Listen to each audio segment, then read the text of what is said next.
Breath of the Wild has been out for 2 weeks now, and it's given me some time to explore, adventure, and yet still not complete it, and that is 100% okay with me. What I have had time to figure out though is a handful of cool Easter eggs, secrets, and tips I could give to you all who are just starting the game or may have not known this information yet. Also, I lost the power cable for my docking station and I'm getting it back soon, but that means that all of this footage you're about to see is not mine, sadly. I would just like to point that out. So, with that note taken, let's jump straight into things. For those of you who are collectors and want to find every item but are worried about using them or getting to have fun with them a little bit due to your horrible fear of them being destroyed, boy do I have some news for you. If you go out of your way a little to complete the side quests from the ground up, which can be obtained after buying the house in Hateno Village, you will find a man named Grant, who will sell you a select number of high-value items that can only be acquired once in the game. Just remember, he will only sell a one-of-a-kind weapon once it is broken. So if you drop it and leave it in the middle of a forest and it despawns, this shop will not help you. And another thing I should probably mention is that this guy isn't cheap, so keep that in mind when you're deciding whether or not to break your super awesome sword you just found. The next tip I have for you is to always keep your eyes open for a large beam of light coming out of the ground or a shooting star falling from the sky. If you go to the location where these land, you'll find yourself a star fragment, which can be used in recipes, but more importantly is used to upgrade specific clothes at the Great Fairy. Now, I know a lot of you may be afraid to attack cuckoos due to their horrible past and how many times you've probably died to them. But in this game, there's actually a pretty good reason for you to chase these feathered buggers down and take some revenge on them. And that's because whenever you attack one with your sword, there's a chance for it to lay an egg that is pretty good for cooking and more. Just make sure you don't hit it too many times or you may find yourself flocked by an angry, killer horde of birds. But don't be afraid to make your enemies attack them, because maybe then they'll die from the angry flock of killer birds. If you start to find yourself getting a little bored of riding horses around, maybe you should try something a bit more challenging, like sneaking up to a deer and jumping on one to ride it yourself, or even more scary, how about being the biggest legend of the land and jumping on the back of a giant monstrous bear and taming it. Sadly, you can't keep these giant horrible, scary bear monsters in your stable, but they are fun to tame and ride for the moment. On a side note, if you find yourself in a tough fight with a Lionel, you can shoot it in the face to stun it and run up to the side of the mount for a few seconds to get some cheap swings in. Sadly, you can't tame the beast, but it is a helpful secret to defeat the toughest enemies in Breath of the Wild. Another awesome mount you can find is the Hidden Lord of the Mountains, which can be found on top of Satori Mountain. I don't want to spoil this too much, but just expect a magical creature on the mountain, which interestingly enough, may be a tribute to Satoru Iwata with an NPC called Botrick, who looks a lot like Iwata and will tell you about Satori Mountain and the mysteries up there.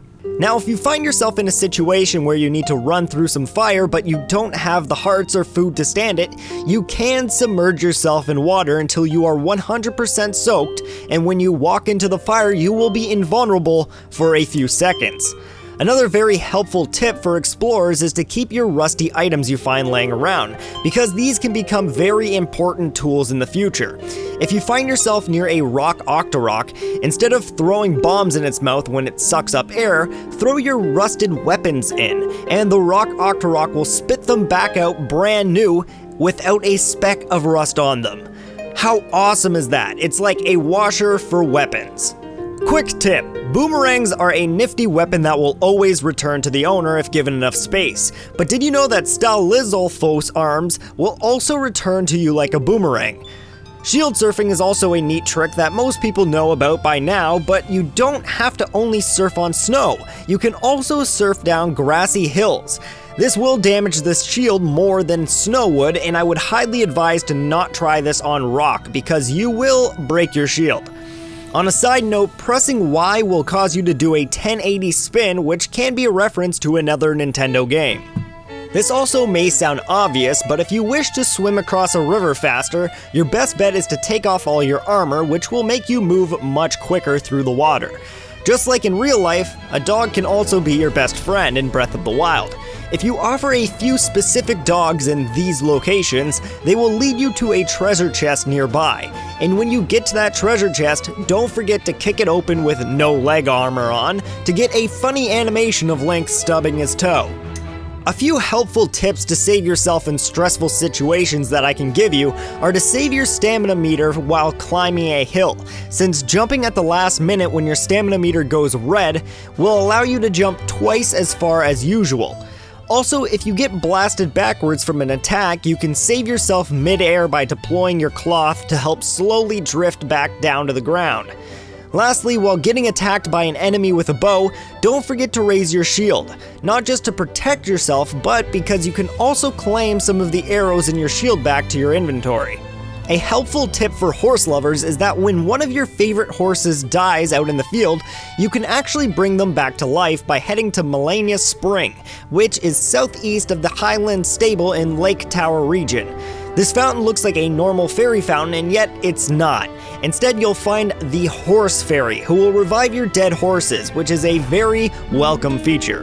Another important place to check out is the Colosseum Ruins just north of the Great Plateau.